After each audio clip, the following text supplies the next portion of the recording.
When do you know you've pushed too far?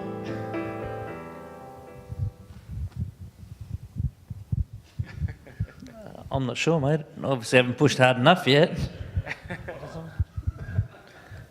Yeah, I concur. Depends what the question is. So when do I know when I've pushed too far?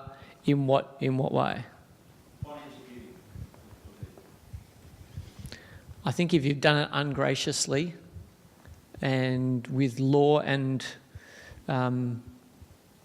personal pressure that's disconnected from the gospel, yeah, you probably pushed too far. I think the answer is joy. So if you're joyfully giving, you haven't pushed too far. And that doesn't mean it won't hurt even, right? So this is really interesting. There's a space in which catch the vision, join what we're doing, give and have it hurt, but do it joyfully. You haven't pushed too far. When there's no joy left, guess what? Push too far.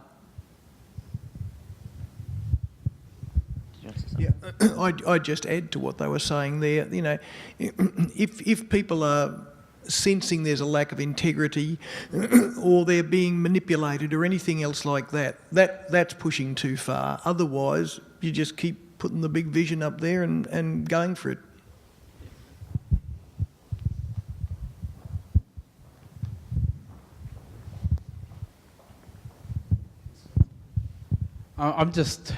Stuart quoted your formula, Rod, of vision plus trust equals generous giving.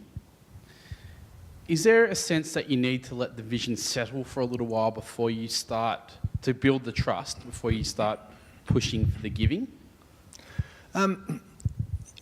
Look, you've certainly got to build trust. And the first thing I would be thinking, in any church, you can be building trust all the time. I mean, you build trust if you start the service on time, okay? That's a very simple thing to do. If you say you're going to have a church service at 10 past, don't let it start at 10:01, because people have got to know that when you say you'll do something, you'll do it. And you can be accumulating that reasonably quickly.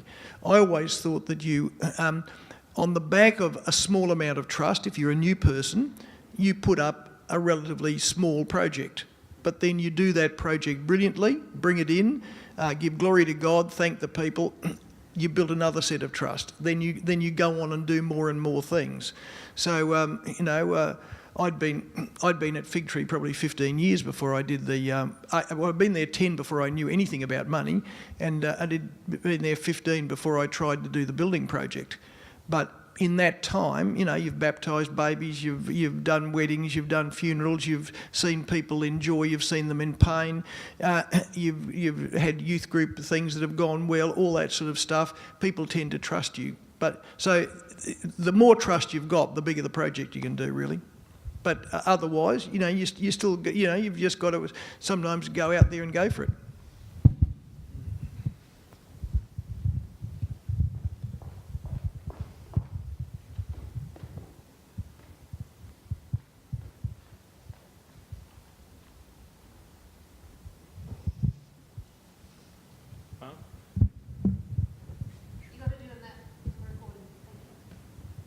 I've just got a question. Stuart, you made a comment before about not having giving bags within church, so you don't do an in-church collection. Chris and Rod, I was just wondering if you could comment on that, whether you guys take a collection during church, why you do, why you don't, etc. Yeah, we do. Just because I reckon it's a good way to get money. And you got Christians in the room, and some people live on cash. And they just basically, empty their account, stick it in their wallet and do life like that. We want to give them opportunity to use it wisely for the gospel. We also have...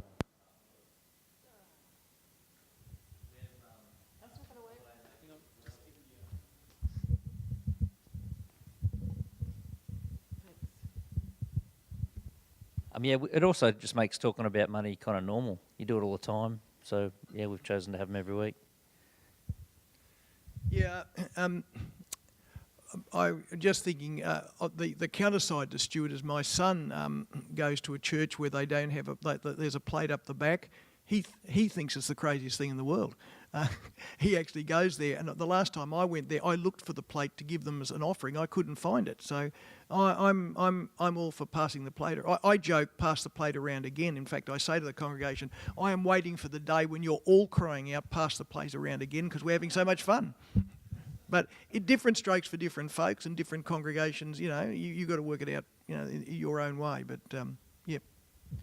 We don't just collect money. We have a collection. We collect Connect cards, and so we take up a collection, collect any of the pencils off your seat, help us with some, housekeeping, and if you'd like to also contribute financially, we're collecting that too. So it's part of a broader collection.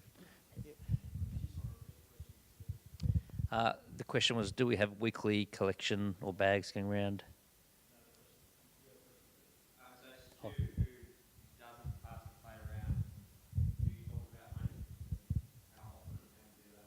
Yeah, so when we preach exegetically and it comes up and it's there, we'll speak to money strongly and appropriately. No, not at all. In fact, we've had the Rod experience where someone says, hey, where do I give my money? And we say, oh, actually, there's a box that sits on the sign-in desk, and particularly for our oldies who really don't give with direct debit, although it's amazing. All this stuff that's said about oldies these days is hilarious. People used to, so we don't do newsletters, right? We don't do a printed bulletin at all, nothing printed. And people said to me, oh, what about the oldies? So I did it for 6 months, and I counted the number of copies I used to put at the back, and they never went down. People never use them. I send them out via email. The people who read them the most, guess what? The oldies who need to have a paper copy. Anyway, my thing's the same. They're all shifting over to direct debit as well, but I have a box at the back for them to put their cash in. And all I'd say is, in the Rod situation, that I miss Rod's is sad, but Rod's gift was never going to fund our ministry anyway. It was just going to be a nice little top-up. And my reasons for not doing it are, I don't want to make guests feel guilty about giving money, and I don't want to alleviate the guilt of people who should be giving much more by having them give the second biggest note in their wallet. Can we pass our bags around at your church? Sorry. My question's about tax-deductible funds. Firstly, I guess, church plant, whatever, are they worthwhile setting up early on? And then what has the ministry benefit that's given, I guess, particularly somewhere like Victory doing a tax-deductible fund? I think the first one was for Stuart. Tax-deductible vehicles worth setting up. Yeah, all the scripture fund, the building fund or whatever, are they worth setting up? Rod has done it, so. Well, the thing is, it's just another way. People hate giving money to the tax man, whether it's Liberal or Labor. And, often you'll be able to get... people will actually think to themselves, well, I mean, certainly I do. If I've got a tax-deductible fund, well, I can actually give more to that fund because I'm going to get some back. But just simply, people like giving to them. They're thinking, why should I give my money to, Scott Morrison, okay? Why should I give it to Scott Morrison or Wayne Swan or whoever is the local guy? I'll give it to a gospel cause. So they like doing it. And anything that makes people like doing it is good. One thing apparently, we had a tax-deductible fund for the building, but that's been taken away now. It's really we got it under educational things, but you can't do that anymore. So the other ones that are up there are right. Yeah, one of the grants we're recently applying for is just for a trailer, fitted out with a barbecue and some other equipment to run some kids programs down at the local Aboriginal mission. So some funds are available for community-based programs, and particularly, children and Indigenous programs. There seems to be some keenness to give toward that. So that portion of our budget can hopefully be sourced by the grant. I'm not sure of the exact name of the grant because I didn't do the application myself, but we're waiting to hear back in December if we got that or not. Our approach has basically been to pitch to the church how this new position will help fuel the vision, and then tell them the funding plan for it, which would be we have some money saved for this position. We anticipate the staff member will bring in 30% of their own funding, which means we've got to find an extra, whatever the difference is, in our general giving next year, and will we stretch to that? That's basically been our approach. Very similar, except that for us, I had a policy that I would put on a new staff member every year, and so that's what I tried to do. Whatever happened, now they weren't all full time, so you might be putting a half-time person or something like that on, or an intern or something like that. They're smaller amounts, and they could be funded sort of as one-off hits for the first year or so out of a small project. If it was something like when I put a full-time person on, like we saw with Stuart, well, we had no money for Stuart. We didn't have a brass razoo. We didn't know that at the time. We just put him on. You did know that, okay? And so we put him we had a seed fund project for him, and we topped him up from our church, our ministry, and prayed like crazy. And the next year we were hemorrhaging. I think we were hemorrhaging $2,000 a week, and I held my fire till the end of the next year and made it and did another commitment day, and we basically solved our problems. So. But yeah, it's sometimes a bit harrowing, particularly when you've got a full-time position and you're trying to make that big jump. We only made that big jump, in the 20 years I was there, we might have made that 4 or 5 times, and in the meantime we made small jumps every year. But I made sure I made a small jump every year because I wanted to show people the ministry was going forward. I did know because the treasurer told me on the night I came down. I was introduced to the church just December before we started, and the treasurer farewelled me out of the car park by saying, "We don't have any money." Well, it sort of accumulates after a while in the sense that we tried at least to have a couple of maybe 2 or 3 months operating expenses. However, the longer the church goes on, the more you're starting to accumulate money in little pockets all over the place for projects that are coming up down the track.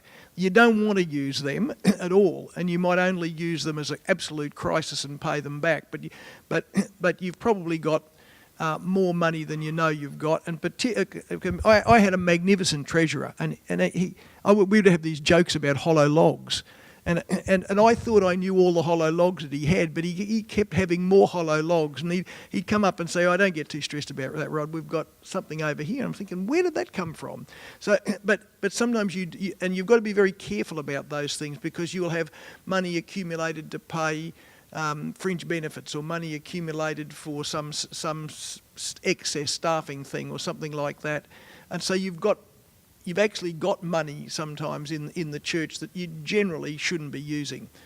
And churches get into real trouble when naive treasurers start using money from over here, say money for a tax-deductible money for a building fund, I've heard, being then suddenly put into operating budget, and the minister's finding out 6 months later that the church is broke. And, so that's where you really got to be on top of it.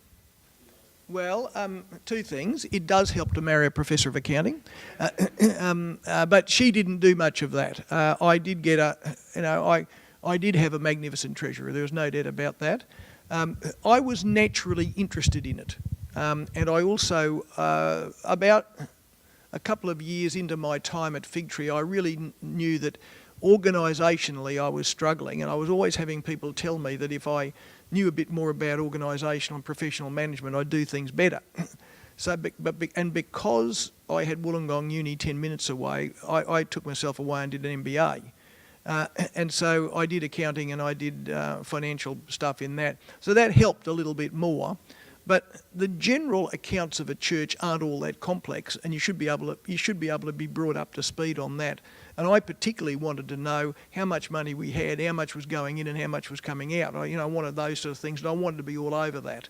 But I know that there are some people who say, "Oh, I don't know anyone that they're account wardens," and so they're totally blind. But yeah. Can I say something quickly? The way, so I think at the basic level, you want to know, what am I expecting to come in? What's my budget expected to come in each month? You want to know what that number is.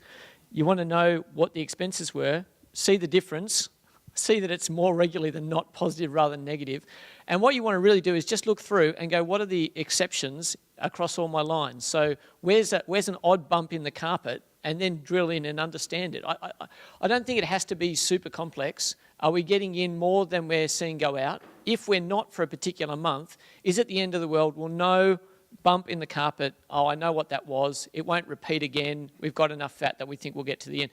That level actually isn't, you don't need an MBA for that, although bring it on if you can do that. Rod's amazing. But yeah, so I think it absolutely pays to know month by month, look through the items, and all you're doing are looking for exceptions, really. What's the odd bits here? And you need to be on top of that, and it's no excuse to say, I've got a good treasurer. You just have to know that stuff. And you have to be able to then ask him an intelligent question. It's his job to go and explain it, but you've got to be able to look at it and find out where they are. I think that's what I'm saying. Yeah. And just taking up Stuart's point there, you've got to be... you've got to know that you've got to have figures that are seasonally adjusted, and so you can't just judge September by January and things like that. So getting a flow for the church over a number of years, and so when you have a hiccup, say in August, you think to yourself, oh yeah, okay, it's really, everybody got sick last year, they're probably going to get sick this year, they're probably going to stay away, and it'll probably pick up. Occasionally you get anomalies, and the first year I was there, suddenly for the first 3 weeks in September, the bottom just dropped out of the finance. I have no idea to this day why it did, but it just dropped down, and then suddenly it all came back up again. But when it drops down, your heart's pumping, you're thinking, I hope it's going to come back, but yeah. Chris? No, I got nothing about that.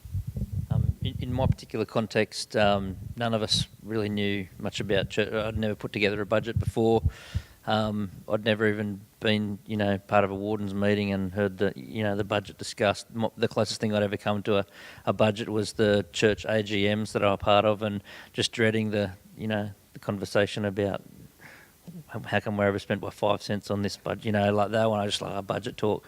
And so it was really a matter of kind of scraping it together, working out how to put a budget together. And I did that with the guys who moved up the coast with us, and they were our administration committee. So we we don't really know if we're doing it like everyone else is doing it, but this is how we're doing it. And we all understand how we're doing it. And so we just kind of forged it in that crucible together. And as new guys come into the team, they just kind of have to learn that this is how we talk about our accounts. And so there's no real kind of, there wasn't really much training, so the MBA thing sounds sensible. Go do something like that.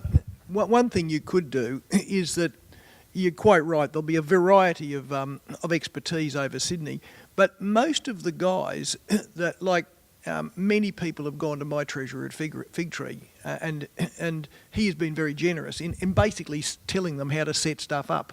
And there'll be many churches like that are in probably the more affluent areas of Sydney, where they've got sharp people, accountants and that, doing their books, and they would. There's relatively simple ways to set things up that they would be able to at least start to train people in, so that the bottom is not falling out of things. But even then, you've just got to be so careful, because I've